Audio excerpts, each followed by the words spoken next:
Hare Krishna. Namaste. Chapter 6, entitled as Dhyana Yoga. Sloka 2. Yam sannyāsam iti prāhur yogaṁ tam viddhi pāṇḍava asannyasta-saṅkalpo yogī bhavati kaścana. So the question is, where does this person derive his enjoyment from? If he is not supposed to have enjoyment through the body, he is always engaged for the enjoyment of the Supreme, Krishna. And that is his self-satisfaction and self-enjoyment, nothing else. Here, sankalpaha. Here the meaning of the sankalpaha is to be considered differently than that commonly known among people. In general, sankalpa means having determination to get something done. That's how it's usually understood. For argument's sake, if we take the literal meaning of sankalpa, that having determination, then let's see what would be the meaning of this sloka. Sankalpaha, becoming determined to do karma yoga. Let's take that as a meaning of this one. Now, sannyasa is to renounce, to give up. Sannyāsa-saṅkalpo, becoming determined to give up karma yoga. That's what we get as a meaning. Now, further, asannyasta-saṅkalpo, becoming determined not to give up karma yoga. Asannyasa. Sannyasa means give up. Asannyasa means not to give up. Asannyasta-saṅkalpo means becoming determined not to give up karma yoga. Now that's not the end. Krishna says, na asannyasta-saṅkalpo. He uses another term, na, not. Now let's see the meaning. Not becoming determined to not give up karma yoga. In other words, one is not inclined to do karma yoga, which means we have gone back to the beginning of second chapter, where Krishna started the second chapter explaining about Atma, then about karma yoga, how one performs karma yoga and will be able to become self-realized.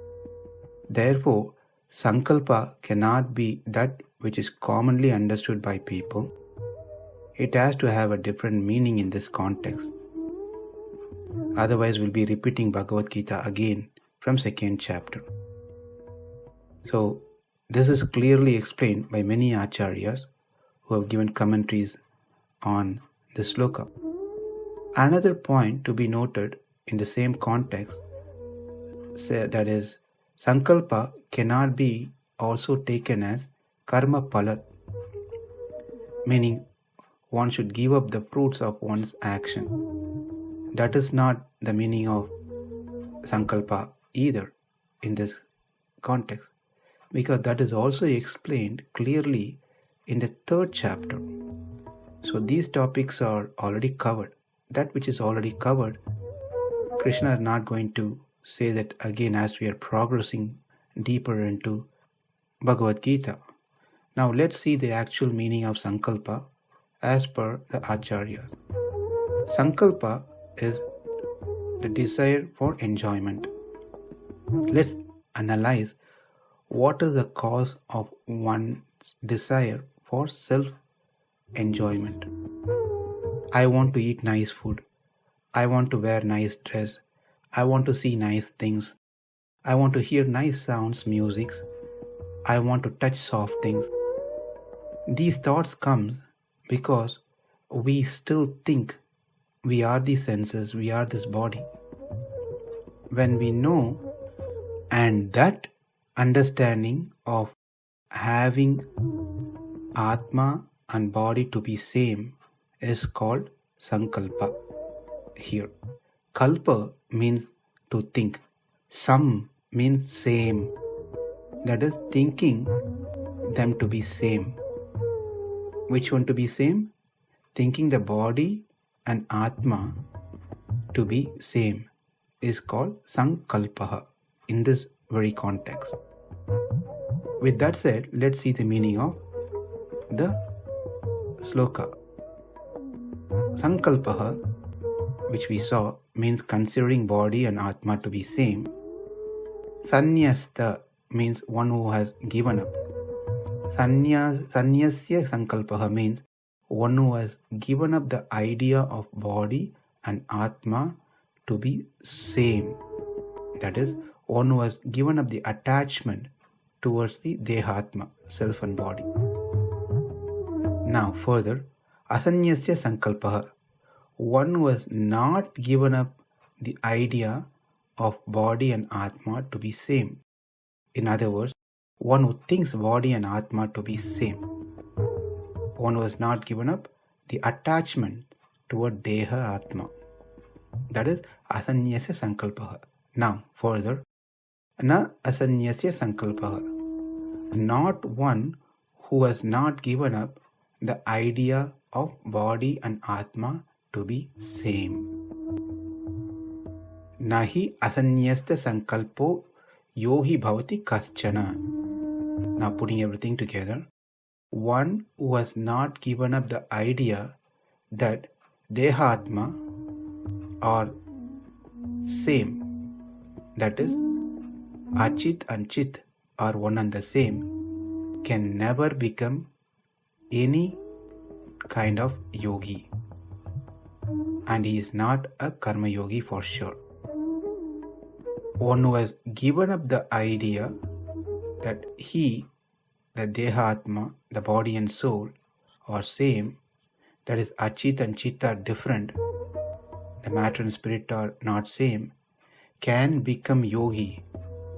And when he does his karma with that knowledge, that person is called karma yogi.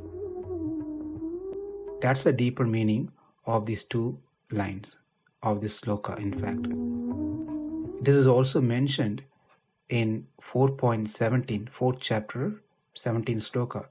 Yasya sarve samarambaha kama saṅkalpa varjitaha. Please refer to that recording as time permits. One who has not given up the idea of body and Atma to be same cannot become yogi. In the first two lines, to summarize, in the first two lines, Krishna says that which is said to be jnana is karma yoga. What is jnana that Krishna mentions here? The Atma is separate from body. Because of that, one is devoid or free of desire of wanting to enjoy the body. That is how one becomes karma yogi. If one doesn't have this basic understanding, how can he become a karma yogi? Or how can he perform any yoga for that matter? In the 4th chapter, Krishna said that karma yoga encapsulates the jnana. We saw that in detail. In the 6th chapter, Krishna says if jnana is not present while one performs an action, then that is not karma yoga. That's how this chapter is taken. In the first two lines, we learned, again, to just re-emphasize, that karma yoga is inclusive of knowledge, and in the last two lines, we learned one who has not given up the delusion of body being the self cannot be called as karma yogi, because he has not developed that jnana. That which is without jnana cannot become karma yoga. It is just karma. Yam sannyāsam iti prāhur. yogaṁ tam viddhi pāṇḍava na asannyasta-saṅkalpo yogī bhavati kaścana. Namaste. Hare Krishna.